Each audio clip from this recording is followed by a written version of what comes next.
just kind of touched on this a little bit. What sort of changes would one of you like to see made to the office to make it more effective? Yes.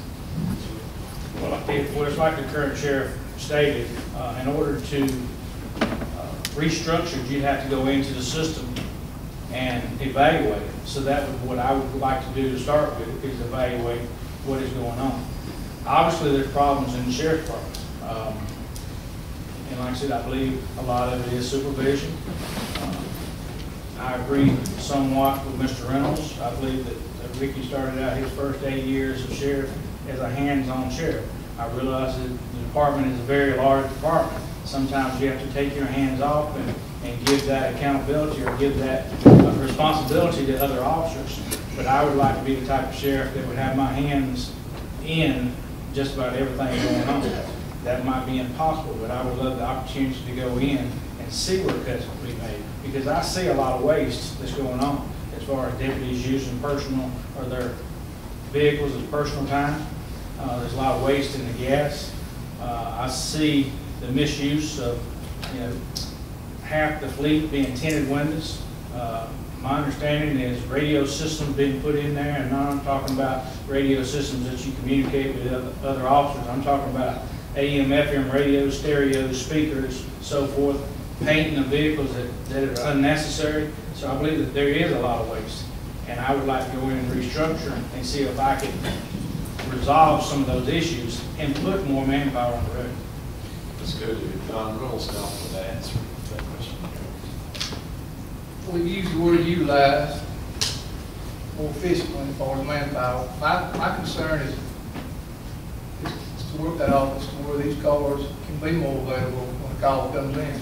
Because as it's been referenced before, if you have 3 or 4 cars working and they all respond to the same point without really understanding the whole problem, or whether they're all congregated on one end and not being supervised properly, keeping them spread out, that's not utilized. That's not utilizing manpower in itself, whether you have enough people out there or not. As far as the investigations, if you don't have enough people working, you're chasing your tail. In other words, if I get this gentleman's house right here, and I get there and I say, buddy, what's your problem? Well, I've got to go up here on Brown Road. I got a call waiting on me. Well, his problem is just as important as the call I'm going to answer on Brown Road. So what am I accomplishing to insult him by having to run to the next spot? So that, everybody hates change. I don't know anybody in any capacity of life that doesn't hate change. People just naturally like it. But I know that you can take that manpower and you've got X number of dollars to work with, X number of men, but you can utilize it more efficiently and construct that thing where you'll have cars more available to answer these calls. Because I cross this county in the job I just left about as much as any deputy, and I've had people tell me anywhere from 83 to 43, they waited an hour and 45 minutes on a shop being fired. That's unacceptable. Now I know these guys, the deputies, do run hard. But that's not their fault because, like I said, they're chasing their tail sometimes because they're not constructed as efficient as they could be. So, I can sit here and hypothetically talk until I fall asleep. But the bottom line is I know we can go in there and utilize these people more widely. Okay, now let's go to Rick Chastain. Could you repeat the question? Well, I guess, are there any programs you'd like to implement if we're elected to improve the sheriff's office?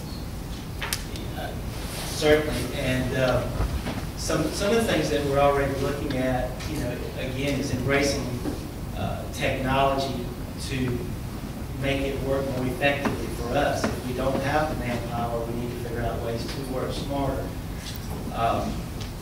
One thing is the crime mapping system that we're actually working on now for our officers, as well as for the public, where they'll be able to access where our officers are responding to calls and see what's going on in their particular community and make them more aware, because it's going to take a partnership between law enforcement as well as the community. And I would love to have time to go over as far as the utilization of the manpower that's at the office. Our guys answered over 34,000 calls last year, and still with an average response time of 12 minutes and 11 seconds. Is somebody going to wait an hour or 2 hours? Definitely. If anybody here can guarantee 12 minutes or less, I'll step aside right now, because that is physically impossible in Lawrence County, with the number of officers we have and the number of calls with the area. This is the 8th largest county in the state of South Carolina, 713 square miles. These guys respond to these calls, and they have to prioritize. And unfortunately, it's just a fact of life. This is nothing uncommon or in the country. But I think that, again, these guys are doing the best that they can and as effectively as they can. Thank you.